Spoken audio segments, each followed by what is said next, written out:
Hello and welcome to In the Library with Tara! and our special guest. Michelle. Welcome, Tara and Michelle. And you never say your name anymore. I know, I've Who kind are of gotten you? away from it. That's Adrian, guys, in case you didn't know. They should know. My name is like on the thing. I know, but you can still say it. That's true. So, Michelle, you are the first-time joiner, yes? I am. This is really exciting. I've never done a podcast. Why don't you tell us a little bit about yourself? I recently moved to Bedford, and I now work here at the library, which I absolutely love, and I get to take care of some of the plants around here with Molly, so I have like a great life right now. We're excited to have you. So, right off the bat, what is your favorite plant? Oh. Indoor or outdoor? Yes. Outdoor has to be sunflowers, and sorry, milkweed too. Both of them are right there. Yeah. I have a question. Do you name any of your plants? I have one plant, and it's named Pink. Is it pink? No, she's actually a lime green. I like that. I was hoping it wasn't pink. But Jessica here from the library gave her to me, Aw. so that's why I named her Pink. Do you have a favorite manufacturing plant? Manufacturing plant. That's a very odd question, even for you, Adrian. We're here to talk about plants. A manufacturing plant. Let's see. Well, they all manufacture something. Oh my gosh, plant. I was like manufacturing plant. I'm like in like auto industry, steel industry. I'm like, I mean, I can name a couple, but I don't know why that's a question.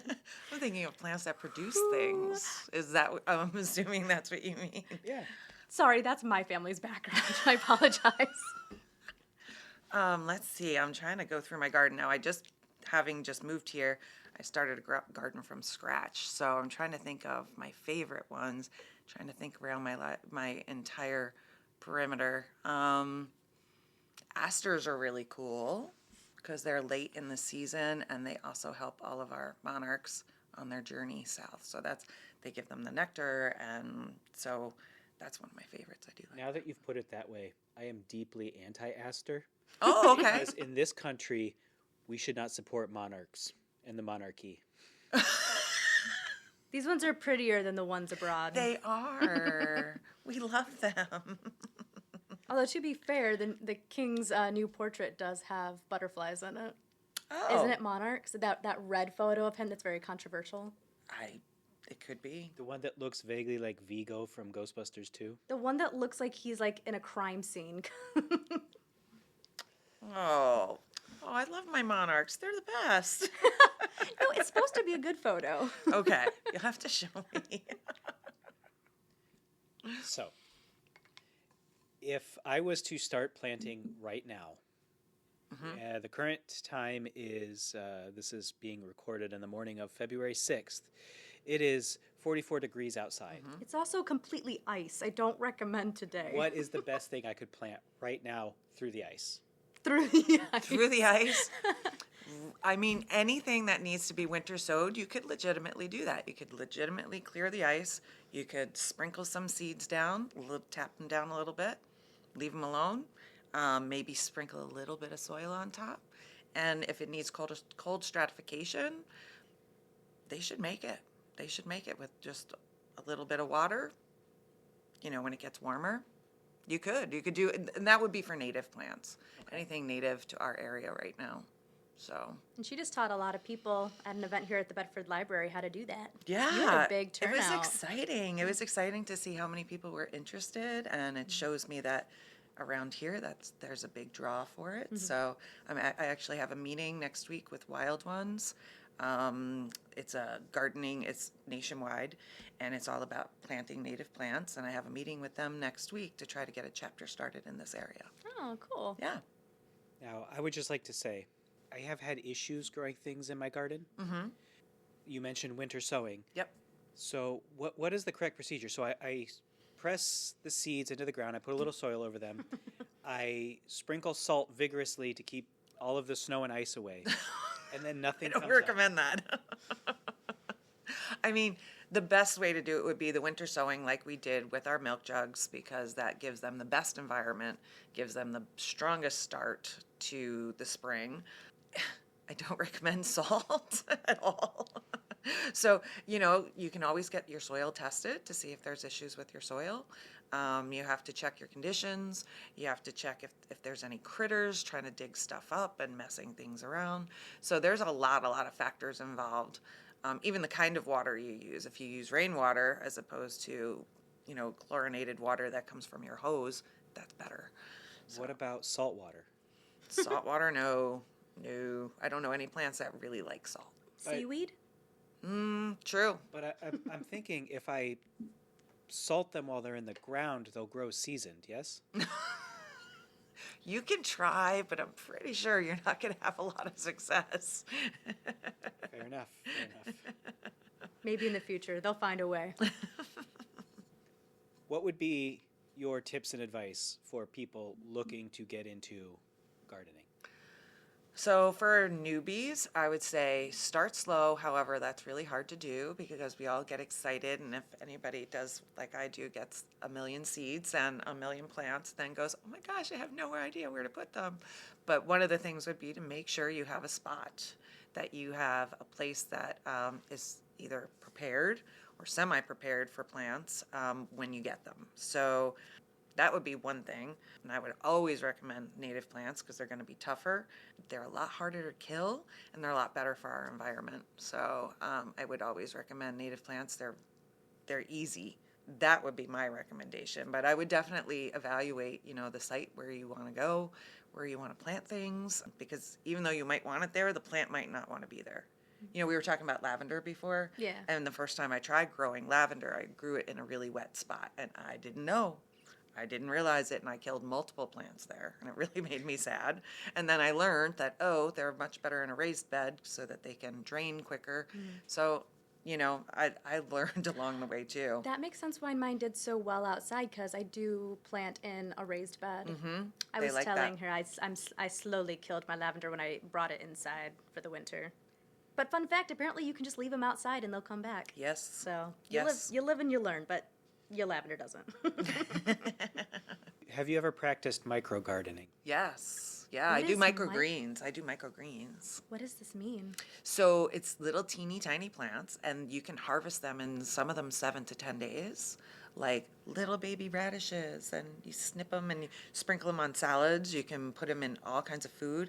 And actually the Bedford Farmers Market is looking for people to grow them. And I offered, I was like, I want in. So Is they're it- really, really nutritious. Is it a different type of seed, or do you just basically pull them No, out it when is they're a different kind babies? of seed. It is a different kind So of they're, seed. so they're fully grown when they're teeny tiny. Yeah, and they're packed with nutrients, and they're really cute. And it's really satisfying to see them because you can wake up one day and go, oh my gosh, they grew overnight. They literally do. So, Now, on the topic of micro gardening, I have a very micro garden space. I'm thinking the cracks in my driveway. Do you have any recommendations for plants that I could put? Weeds. Weeds grow there. oh gosh. Well, do you really want stuff in the cracks in your driveway? Well, I'm just thinking to use all the available space. Well, here's the thing. Do you really want to eat the microgreens that come out of your driveway? See, that's what I was thinking of micro gardening. I was thinking microgreens, but I think we're thinking micro spaces. You can plant a lot of different things. Some things will come up no matter what you do. So, I say in the crack you should grow a weed and have the next Christmas weed. Have either of you been to visit the Toledo Christmas weed? Did they bring it back? Well, Someone yanked him out and when it- stole him last time. When it was there. I never went to visit. I passed by it like every day. I've heard about it, but I didn't know it was actually a real thing. Oh no, yeah. It's a real thing. I used to pass it every day, so I watched the whole thing from it just starting to like the ridiculous craze. I'll have to. We made national news for that, guys. If I can find a picture, I'll put it on the podcast. Oh, I'll love that. Yeah, I'll have to research that now. I'm fascinated. Now I want to know what kind of weed it was. I don't know, but in the end, someone stole it. So it was the Grinch. He's got to decorate his house too. That's fair. I have kind of a gardening question. Do you compost? Oh, yes. And is it easy to start doing that? Yeah, literally taking your kitchen scraps and putting them in a pile. Some people will dig a hole and start it that way. It does take a while, but I take mine and I'd use all my kitchen scraps. I use anything from the garden that is not a noxious weed, and I'll throw that in. When I mow, which I'm trying to get rid of my lawn, but I will use the scraps from that. Once all the caterpillars have emerged after late winter, early spring, I use those leaves and I put those in. Really, it's supposed to be a green ratio and a brown ratio. So brown stuff is leaves and green stuff can be anything that's like grass.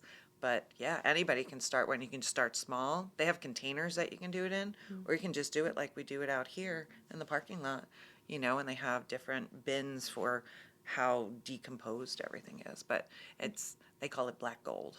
And it really does. It's really good. And you'll find worms in there. Once you find worms in there, you're doing the right thing.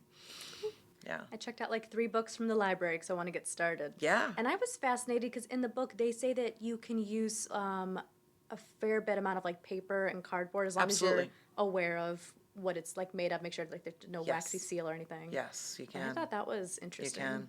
And then there's certain animals, like I used to raise rabbits, and that's one of the few fertilizers that you can use from rabbits. You can put it right in your garden. Like if you use horse manure or cow manure, you have to let those sit for quite a while because they will burn all your plants. But animals like rabbits, you can use it right away. My girlfriend used to sell her rabbit poop. So. And then also we donated a whole bunch to Detroit urban farmers came down here to Ida and took truckloads. And they were using it, and they were so appreciative. So it was really cool. They were like, we're so excited to have this for our garden. Yeah, composting is really cool. And once you start seeing the benefits, and you're not throwing it into the landfill, you're actually getting use out of it. It's benefiting your garden and all the critters that are in there. So I've tried to compost in the past, but I've never gotten it to a point where it tasted ready. What should proper compost taste like? Did you salt it? I personally don't eat my compost because there's kind of things in there that I don't want to eat, but the worms do, so I let them have their feast. Haven't you ever read How to Eat 50 Fried Worms? Yes. I actually kids can do it. I read that to my kids years ago, so in school, so they loved it. I think I read that with my 3rd grade class. We loved it. Yes. Yeah, because they just loved. Probably one of the only books from elementary I remember reading. It's a movie too, right? They did turn it into a movie. It was. I don't think I ever saw it. A long time ago. Yeah, it was a long time ago. Do you name the worms? No, I do not. Herman. They're just all named Herman. Well, one's got to be Herman. You can't name them all the same thing. They're individual people. They're individual worms. And then if you cut them in half, then you could get a second name because worms can be cut in half and still live. So now it's 2 people. 2 people. They're both named Herman. It's just how it works. Herman, then.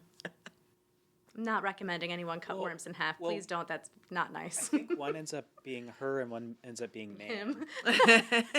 Well, her man. You just cut it in half. Her and man. I like it. I can support that. Sure, you could do that. Yeah. Gets into problems with names like Tay Tay because then they're both Tay and Tay. Tay with 2 Y's. That way when you call them, you tell them to come over to you. They're both going to come. You don't have to worry about saying 2 names, but then you can still... That's fair. It might take a while for them to get to you, but, they're not like As you know what, it's the effort. It's the effort that counts. So I see you have a book over there. I do. What is it you have? I heard we were doing book reviews on kids' books, and I got this from here. I took 3 out, and I evaluated them, and this is the one I stuck with. Plant a Pocket of Prairie. And it's by Phyllis Root and illustrated by Betsy Bowen. And I love the artwork. And I do love the poetry in here. And they talk about how we can all plant a small pocket somewhere of prairie to help benefit our pollinators. And then what we can benefit from our hummingbirds and all the different birds that it will bring by, and our butterflies, and all of our other mammals that come for those. And then in the back, it has a lot of information about how to plant a pocket prairie, and it is geared towards kids. So I do love that because I feel like if we can start with our kids, I feel like we can get somewhere with changing our environment for the better. So, and then it describes each insect that it mentions in the book, each reptile and amphibian, all the grasses and the flowers that it mentions. So, talks about our state parks.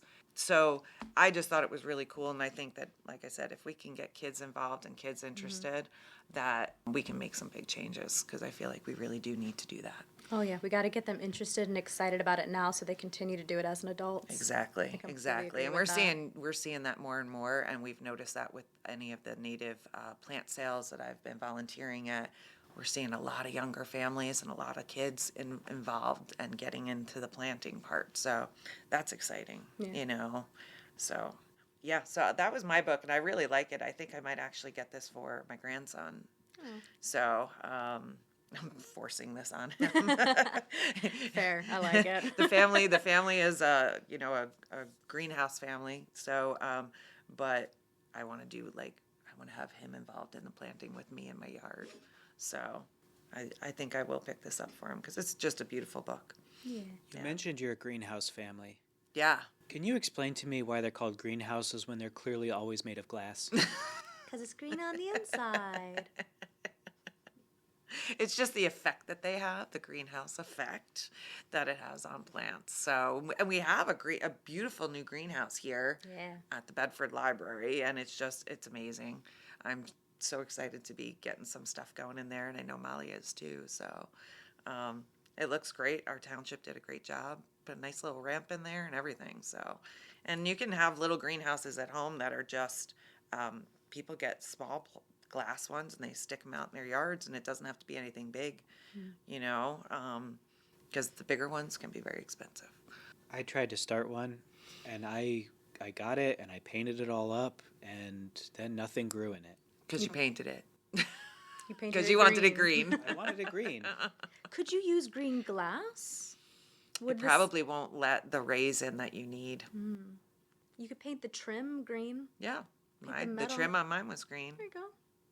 I got like 5. I didn't read them all. One book I got you would appreciate, because when I originally told him that we were going to pick different books on nature, he's like, can I read the book Everybody Poops? He's like, that's natural, right? It's where manure comes from, I'm pretty sure. I told him no. But I ended up getting a book that I feel like it would amuse you. It's called Who Would Plant a Tree? And the whole book, every page is about, it's like this bird gets a burr stuck in its wing, and it flies, and it drops it over here. It planted a tree. It was like the owl eats a mouse that had a nut, throws up a, whatever the pellet, and then plants a tree. And of course, they had a couple on pooping out the seeds as well. Oh, yeah. They had a fish that pooped out seeds in the Amazon, planted some trees. And then it ends with teaching children to plant. I love that. So I thought he'd be amused. But it's a really simple read for kids, and I think that they would get some amusement out of it. Oh, yeah. Keep them interested, for sure. Yeah. Definitely. But the book that I really liked is We Are the Gardeners. I haven't actually finished the whole thing yet, but it's a really good book. It's an easy fiction. It does have quite a few pages in there, so it will take you a minute to get through. But the whole thing is really nice, and it makes me feel better because they killed their plant with love, just like I tend to do. So it's about a family. The dad buys this fern for the mom. And with the kids, 4 kids, they take it home. All the kids are so excited about it. They put it directly in the sun, and then each of the kids loves going to water it. And they killed it. And the narrator's like, that's when we realized that all 4 of us were watering it every day. But it was really cute, because then it says that the kids went to the library, they checked out a bunch of books on plants, they realized ferns should not be in the sunlight, so they moved it over by the piano. They took turns watering it, and they used to go over and they would talk to it and say kind things. Oh, and I love that. yeah, and they would take times like just chatting with the plant. I do talk to my plants. I don't necessarily name them, but I do talk to Yeah. them. We talked about this with Jess last week. There's a lot of people really do believe that the way you talk to your plants or you talk around your plants does affect the way they grow. They're doing experiments in schools now where That's super cool. yeah, if you say something negative to this plant, it's going to not flourish like this other one will if you're nice to Wow. it. I wonder what the science would be behind that. That's an interesting theory. It is. Huh. I kind of said, hopefully it's not the teacher just not watering the one plant, but but it's supposed to be a real thing. So it's a really cute read. It's about the family doing this together, and it's about them learning how to take care of plants, and they get a whole bunch more. And it made me feel better about my skills. Oh, I screwed up all the time. I still screw up. I still kill stuff. I tried to take things from my old house to my new house, and the soil is completely different, and the conditions are totally different. And I'm just like, wow, that was. I thought a lot of it would live, and a lot of it didn't make it. Yeah. A lot of it didn't make it. But I was like, well, another lesson learned. No matter how many years I do this, I always screw up. So.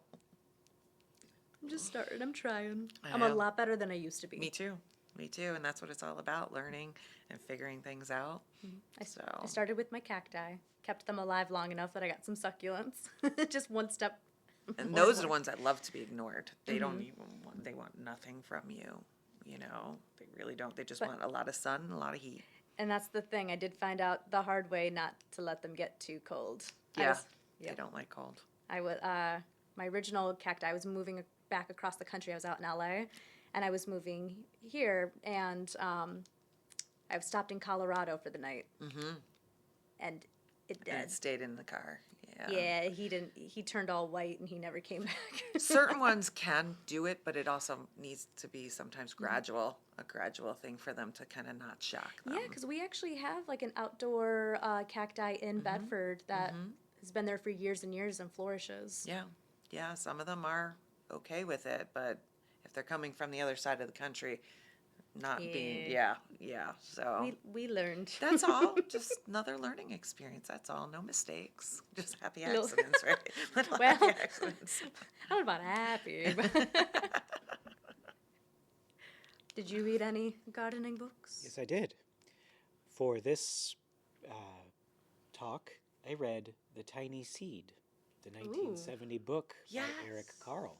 I remember. I love that one. Tells of the perilous journey that seeds take where most of them don't make it.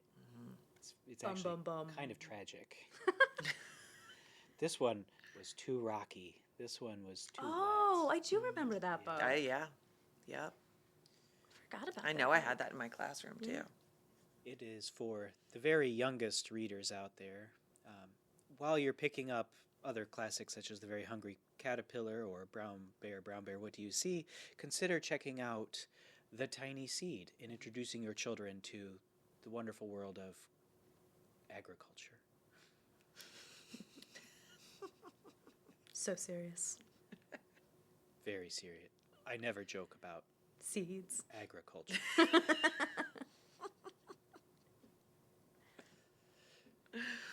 Fun fact, we were talking about the Lorax last week. The Lorax actually has a nature book as well. It's all about the different insects around you, and the Lorax is telling you about them and to keep our environment safe. So The Lorax is a big advocate for agriculture. 'tis true. So you can read the Lorax, and then you can show your kids all the different insects and animals they can take care of. All right, it is time for us to change gears, though. I know. It's tragic, but it's time to talk about things going on at your local library.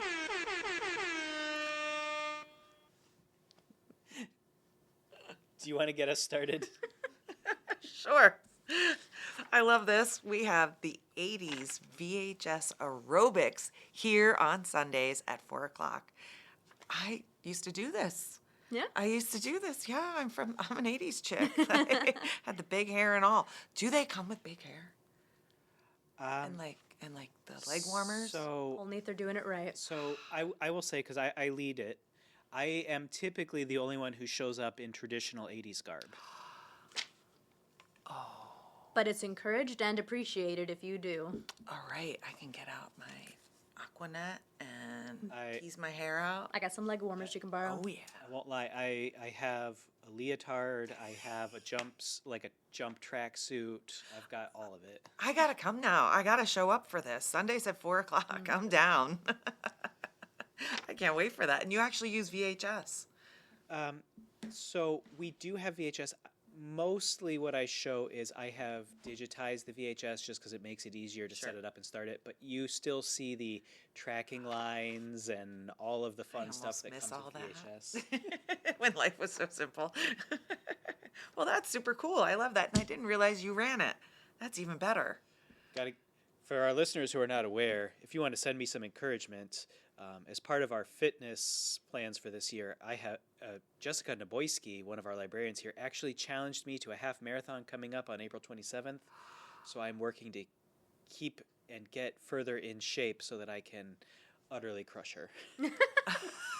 I don't know. She literally has like a hiking book club. Yes. I know it. And she like runs for real. I know.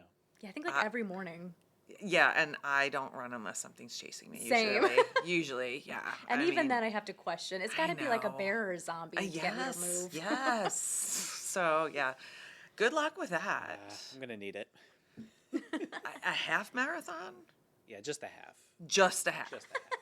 Just Oh, then you're fine. Come on, man. that. Just Well, 13.1 miles. That's all. I typically do 2 a year, if we're being honest. Oh. He does those ridiculous ones where you get hurt. In Yeah, them. those are my. Where they Like- intentionally hurt So, you. so traditionally, now I'm gonna put it out there on the radio. I am not a fast runner. Like, Okay. I've got the endurance, but I am not fast. But I typically do one half marathon, and then I do one like Tough Mudder or Spartan Run. Okay. Or the ones where they electrocute you and barbed wire and stuff. I've thought of doing those. I have, but then I went, nah. I will say, because it had been a few years since I had done an actual Tough Mudder. This last year, 2024, when I got back into the actual Tough Mudder, moving away from Spartan races and all the other knockoffs, they've moved it up past Detroit, and the new course is rough. Oh. It is 13 miles of all up and down. I didn't realize it would be that long. That's brutal. Yeah. And people pay to do that. Yes. Yes. You could technically pay more money to go around it multiple times in a day if you want. Does people do that? Yeah. Oh, wow. Sometimes I question society. Yeah. I mean, I've done the Susan G. Komen 60 miler. I've done that, but I'll walk all day long. But as for, 13 miles of running in the mud, no. Yeah, it's not so great. The very first time I ran a Tough Mudder, it was April, but we had an unexpected cold snap and it snowed, and so you're running 13 miles soaking wet in this. It was snowing, and a lot of people just Bailed. dropped out for hypothermia reasons. Yeah. Yeah, that's kind of important to do. Get yourself looked at. But I did it. I was Good tough. for you. How many have you done? Actual Tough Mudders, I've done 5. I've done some Spartans. There was a ninja run for a hot minute. Like, I've done a bunch of different That's ones. impressive. I want to be a ninja when I run. The ninja run was not actually that great, if we're being honest. So was it like Ninja Warrior or? I think it was trying to riff on that. But Okay. It definitely didn't have the budget that. It was a Somebody low else. budget Ninja Warrior. What else have we got going on? We have the Brothers Groove coming for our annual Black History Month Blues series. They're going to be here Tuesday, February 18th at 7 o'clock. And I hear that this is a really great event. Yeah. And I heard that the big gig is also really great. And I've never been to that. So I'm hoping to get to that this year. A lot of people will show up for that, so get there early. I heard that, that it's, you don't get a ticket, you don't register, you just show up and get there early. So I'm interested in doing that, but this sounds great too. So February 18th, 7 o'clock, that sounds like a lot of fun. And I know we had, not here, last night, we had a gig somewhere in the library system. Yeah, there's a whole bunch that are going on, part of the Blues series. So Yeah. all the branches, I think all the branches participate. So there's a lot of different events. If you can't come to this one, check out, we have flyers at the library, and we have them on the library calendar online. There's a lot of events. I noticed, and I thought that was really, really cool. I'm getting into blues, and it's a perfect opportunity, 38th year. Wow. That's really impressive. Also coming up at the Bedford Branch Library is the Cozy Fantasy Night. This is going to be on February 24th, 2025 at 6 p.m. This is for teens and adults. You can step into a world of cozy fantasy books. Bring your book recommendations. Come and chat with other people who love warm, inviting fantasy books. There will be snacks and warm beverages. But you must register online, so do that ahead of time. I just feel like I'm going to live here now. But yeah, that happened to me. I started working here, and now I'm just here even on my days off. Just like, hey, guys. Yep, I could see why. Also coming up, we are in the middle of our Travel with Friends series at the Bedford Branch Library. So we have one more coming up this upcoming Sunday, as well as March 2nd and March 16th. Each day there will be a new person speaking about a different travel adventure. If you didn't come to the very first one, you missed out because that was your girl, and it was awesome. It was a lot of fun. I heard it was very good. I did the best I could. But it was a lot of fun. We had a good turnout. Those are on Sundays, and they are at 2 p.m. If I could cut in for just a moment. No. We don't have flyers out for it yet, but it's not too early to register for Quizzical coming March 4th, 2025, which is a Tuesday. That'll be from 6 to 8 p.m. Bring your teams of up to 5 people. Show up for a fun night of trivia. There will be snacks provided, hosted by yours truly. Oh. If you want to do well, have me on your team. 2 times ago, my team won. Last time I joined a different team, we were first runner-ups, so you know what? I'm all about the trivia. Yeah. So what you're saying is it's actually the team that won? No, and I you were just had the rider on? I had 2 different teams. Yeah, And when I'm there, they do well. but they didn't win. They did a lot. They did a lot better than they normally do. I'm gonna say this honestly because they laugh and they say this. They almost always come in last place, so they were really happy to They're the have me. chef We for the snacks. we love you, friends of the library team. It was great because we all had different types of knowledge, so we worked well together. That sounds like fun. It's a lot of fun. Okay, another thing I'm going to have to come here for. Okay. Coming up at different branches of the library, we have Youth in Government at the South Rockwood Branch Library. This is on Wednesday, February 26th at 6 p.m. It is for all ages. Join the Airport Youth in Government group and see what they do and hear what they have accomplished. So they're going to talk about mission statement, and they're going to tell all about the legislative branch, executive branch, judicial branch. So it'll be pretty cool. Highly recommend. You have some fun events that you're going to be doing at the library. I do. The first one, it's actually coming up in a couple of weeks. I came up with the idea and I pitched it here, and everybody seemed to like it. So it's a garden planning workshop. It is going to be Saturday, February 22nd from 1 to 2:30. This is what I do in my house in the middle of winter. I get all my gardening books. I get my graph paper and I sketch out my garden plans, and then I go through catalogs and I decide to spend a lot of money on all these plants and seeds, and then I color and I sit and I have tea and snacks, and I thought, wow, this would be really fun to do with other gardening friends. I'm like, who else wouldn't love to do this? So we're just going to have a cozy day of coloring and planting our gardens and talking about, maybe our problems that we've run into, or getting ideas from other people, and again, snacks. I mean, say snacks and I'm there. So And coloring. Yes, and coloring. Yes, and this is for anybody, but I hope we just have a good group of. I think we have like 12 signed up so far. Nice. So that is nice. That is nice. So that I'm looking forward to that, because I might even come in my PJs like I usually am at my house. I support that. So, yep, we're doing that one February 22nd. So that's kind of cool. I think people will like that. It's very chill. It's going to be very laid back.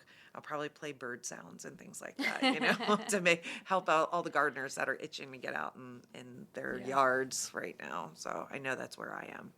So. All right, coming up at the Carlton Branch Library, You Light Up My Yeti Luminary. This is Saturday, February 22nd at 11 a.m. Light up your winter with a one-of-a-kind, handcrafted Yeti luminary. Get ready to sculpt your own special winter friend. Along with painting your Yeti, you will receive a battery-operated candle to light it. This is for kids, tweens, and teens. Please register ahead of time.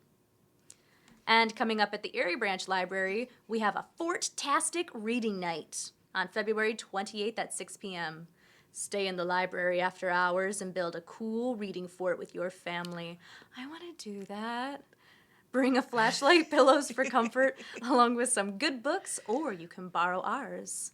We will supply the fort building materials, glow sticks, and snacks. And the library will be locked at 5 p.m. Bum, bum, bum.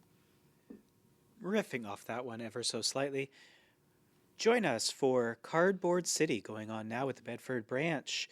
Come on out, check out what's been created thus far in the foyer, and then come back into our crafters stations and make something to contribute to Cardboard City. We won't lock you in the library, for better or worse, but anything that you create will be displayed through the end of March. So join us. It'd be so much fun to do a lock-in at the library. It would, but as a teacher and an administrator at schools, I'm done with lock-ins. I paid my price. But those were always the most fun. I remember doing most a lock-in. fun for the kids. Well, yeah. Well, I've only done it as a kid. It's a little rough on the adults, I'll tell you that. We'll do it together. You take care of them in the early hours. I'm a night owl. I'll stay up till like 1 a.m. with them. I'm not showing up for that one. Snacks or not. I told you I paid my dues. So we also have a really cool program coming up called Milkweed for Monarchs. It's presented by the Bedford Monarch Conservation Committee. I've met these ladies. They're fabulous, and they're really, really into helping our monarchs because we're actually down by 90% from the 70s. Our monarch population has dwindled so much, so they're promoting this. And you do have to register, and I should have mentioned for my coloring one, you do have to register also, but I will let you come in no matter what.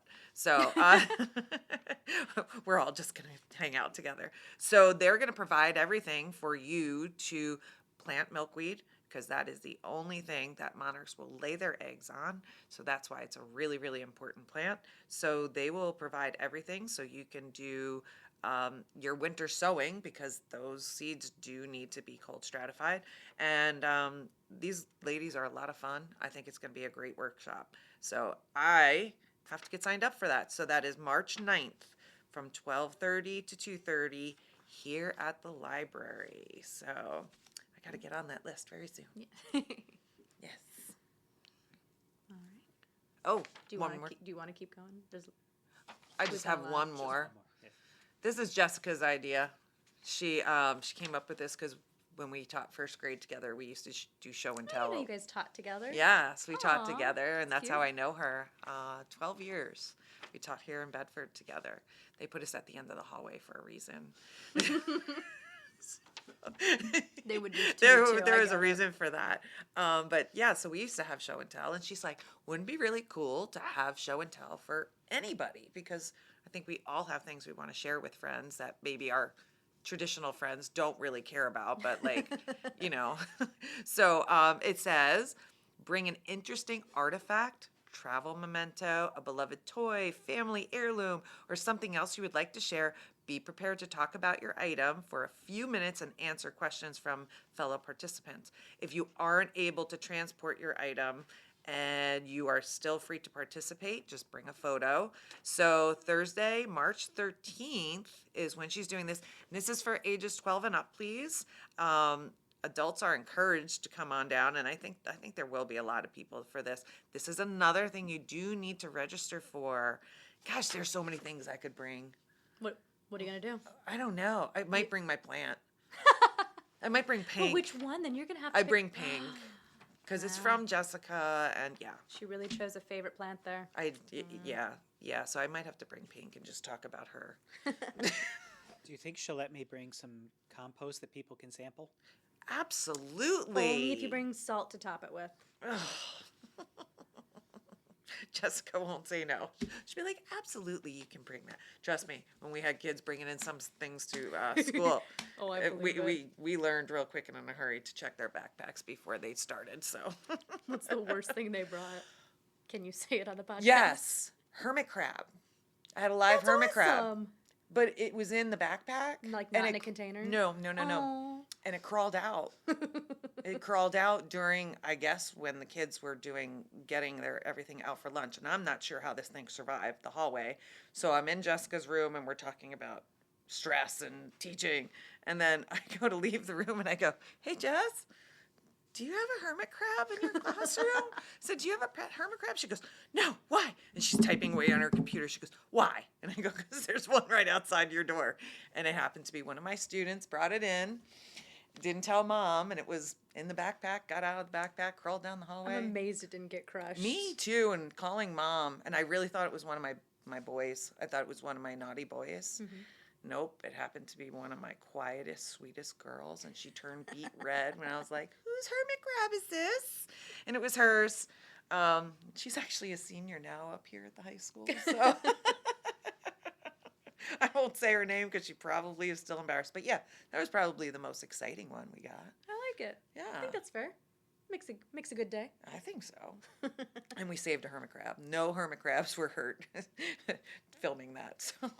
Well, on the topic of saving the day for a hermit crab, we would like to thank you for listening to In the Library with Tara and Adrian. And Michelle. and Tara. I'm so awesome you say my name twice. Thank you for joining us. Tune in next week. And if you would like to say anything in the comments, feel free to leave a comment down below. Be sure to like, subscribe, hit that ring bell for notifications when we upload. Thank you. Bye.